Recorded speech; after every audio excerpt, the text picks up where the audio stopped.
रीता की आज सुहाग रात होती है। दोस्तों, उसका पति अंदर आता है।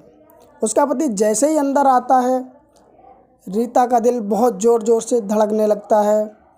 और जैसे पति उसके पास आता, तैसे ही वो अपने पास से जो उसने पहले से ला के रख रखा था एक ब्लेड निकाल लेती है और दोस्तों उसके गुप्तांग पर उससे वार कर देती है। दोस्तों, ये कहानी बहुत इंटरेस्टिंग है रीता की, एक गांव की लड़की की। और इससे पहले मैं कहानी स्टार्ट करूं, वीडियो को एक लाइक कर दो, चैनल भी सब्सक्राइब कर दो। दोस्तों, ये कहानी है उत्तर प्रदेश के ज़िला औरैया की। एक गांव होता है, उसमें एक परिवार रहता है, उसमें एक लड़की होती है रीता नाम की, जो 9th क्लास में पढ़ती है।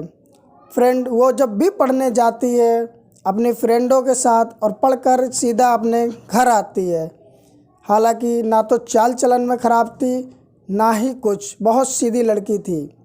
दोस्तों, जब सुबह जाया करती थी पढ़ने तो बीच में एक तालाब पड़ता था और तालाब में एक लड़का मछली मारा करता था बैठ के। दोस्तों, रीता को भी मछली मारने का बहुत ज़्यादा शौक़ था।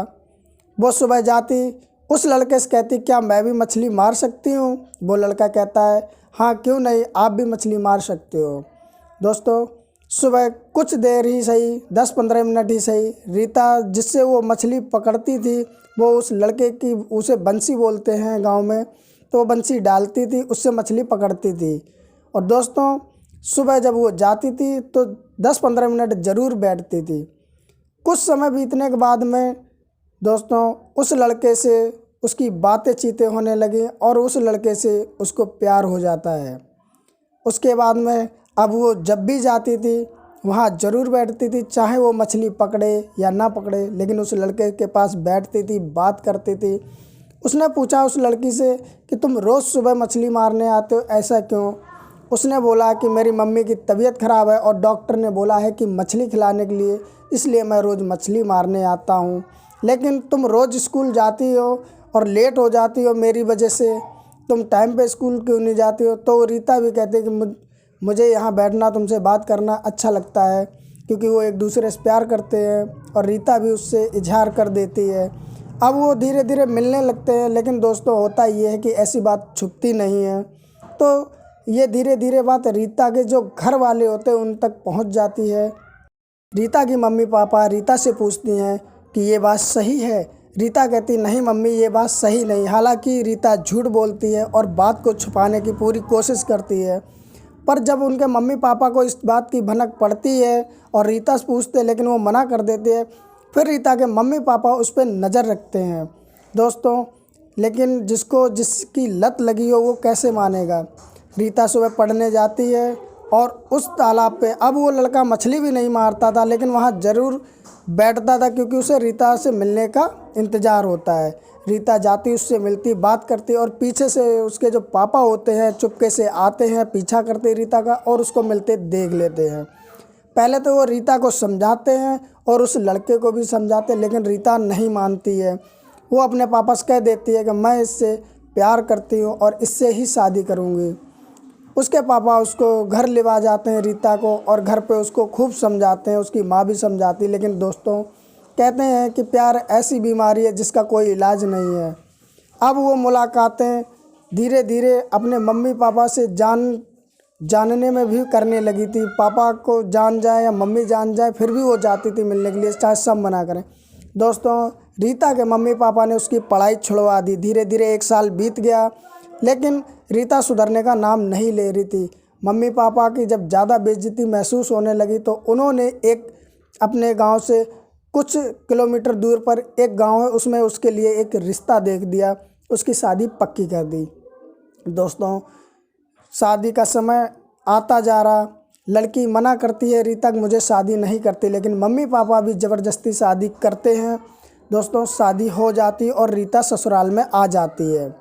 ससुराल में आते ही जो रीता होती वो अपने ससुराल वालों से कहती है, मैं आपके लड़के के साथ नहीं रहूँगी, मुझे किसी से प्यार है और मैं उसी के साथ रहना चाहती हूँ। दोस्तों, घर वाले बड़ा आश्चर्य में पड़ जाते हैं कि ऐसी बात है तो तुमने अपनी मम्मी पापा क्यों नहीं बताया? रीता कहती, मम्मी पापा को सब पता है, फिर भी उन्होंने ज़बरदस्ती शादी कर दी। लेकिन ससुराल वाले कहते हैं जो हुआ सो हुआ, उससे हमें मतलब नहीं, अब तुम हमारे लड़के के साथ रहो। दोस्तों, सुहाग रात का समय आता है, शाम होती है, रीता बेड पे बैठी होती है कि अचानक गेट खुलता है और उसका पति अंदर आता है। उसका पति अंदर आता और रीता के पास जाके बैठ जाता है। रीता थोड़ी सी सहमी सी हुई होती है और पीछे होती है और उसके बाद उससे कहती है कि देखो तुम मुझे छूना नहीं, अगर तुम मुझे छुओगे तो ये तुम्हारे लिए अच्छा नहीं होगा, मैं किसी और से प्यार करती हूँ। दोस्तों, लड़के ने भी सोचा कि इस तरह तो हर कोई मना करता है और उसके बाद वो उसके पास गया। जैसे पास गया तो रीता ने एक ब्लेड पहले से ला कर रखा हुआ था। दोस्तों, जैसे लड़का पास गया तो उसके गुप्तांग पर वार कर देती है, उसको थोड़ी बहुत चोट भी आ जाती है। उसके बाद लड़का वापस चला जाता है और अपने घर पे सबको बता देता है।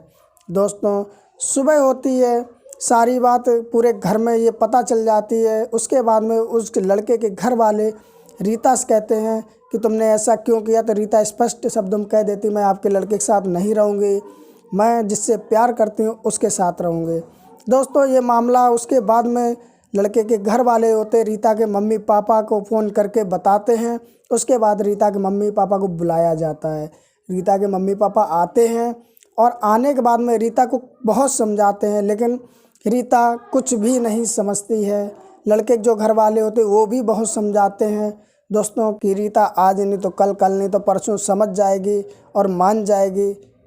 दोस्तों, होता ये है कि मायके वाले भी रीता के जो मम्मी पापा होते समझा के वो चले जाते हैं वापस और रीता को वहीं ससुराल में छोड़ जाते हैं।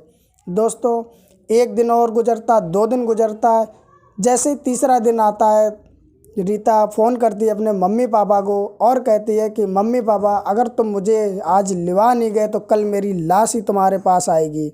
दोस्तों, मम्मी पापा भी सोचते हैं कि वैसे ये धमकी दे रही है रीता, वो उस पर ज़्यादा ध्यान नहीं देते हैं। दोस्तों, होता ये है कि दूसरे दिन जैसी सुबह होती है, रीता मिट्टी का तेल डाल के और अपने शरीर में आग लगा लेती। दोस्तों, होता ऐसा, रीता बहुत बुरी तरीके से जल जाती है। जलने के बाद में रीता वहीं कमरे में गिर पड़ती है और उसकी वहीं मौके पे मृत्यु हो जाती है। दोस्तों, जैसे ही ये बात लड़के वालों को पता चली कि रीता ने आग लगा ली, यानी कि उनकी बहू ने आग लगा ली, देखा तो रीता मर चुकी होती, वो भी पूरी बुझाने की कोशिश करते हैं। दोस्तों, उसके बाद में वो लोग रीता के जो मम्मी पापा होते हैं उनको फ़ोन करते हैं और बताते हैं कि आपकी लड़की ने आग लगा ली, आप फटाफट आ जाओ। दोस्तों, रीता के मम्मी पापा आते हैं, आने के बाद उसकी हालत देखते हैं, रोते हैं, बिलखते हैं, लेकिन क्या होता, कुछ नहीं। रीता के जो मम्मी पापा होते हैं वो लड़कों वालों पे आरोप लगाने लगते हैं कि मेरी बेटी को आपने मार दिया, लेकिन लड़के वाले कहते हैं रीता के मम्मी पापा से, जब रीता की शादी करने नहीं मानता, आपने एक तो ज़बरदस्ती शादी करा दी, इससे आपका भी घर कम बर्बाद हुआ लेकिन मेरा घर ज़्यादा बर्बाद हो गया। दोस्तों, उनमें कहा सुनी होती। उसके बाद रीता के मम्मी पापा पुलिस वालों को बुला लेते हैं। पुलिस वालों को बुलाने के बाद मिट्टी को अपने कब्जे में ले लेते, सबको अपने कब्जे में ले लेते हैं और उसके बाद पोस्टमार्टम के लिए वो भेज दिया जाता है।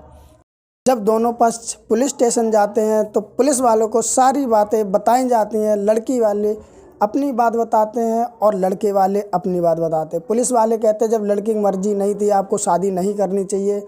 दोस्तों, उसके बाद में पुलिस वाले दोनों पक्षों को समझा बुझा के आपस में सलाह करा के भेज देते। लेकिन दोस्तों, बात यहाँ पर आती है कि कई बार ऐसे मामलों में देखा जाता है कि लड़की वाले केस कर देते लड़कों वाले पे, हत्या का केस, और उसके बाद में बेचारे जो लड़के वाले मासूम होते हैं वो कई बार बेगुनाह होकर भी सज़ा पाते हैं। दूसरी बात ये है कि जब लड़की की नहीं मर्जी थी तो दोस्तों, बिना मर्जी की लड़की की शादी नहीं करनी चाहिए, क्योंकि लड़की को ही साथ में रहना होता है। माँ बाप ज़बरदस्ती करके कर देते हैं, उसका अंजाम क्या होता है, ये एक बिल्कुल सच्ची घटना जिला औरैया की है जो मैंने आपको सुनाई। दोस्तों, अंजाम जो भी होता है आपको मैंने बता दिया है। और वीडियो अच्छी लगी हो तो लाइक भी कर दें और चैनल को भी सब्सक्राइब कर लें। मिलते हैं फिर किसी नए वीडियो में, जब तक के लिए नमस्कार।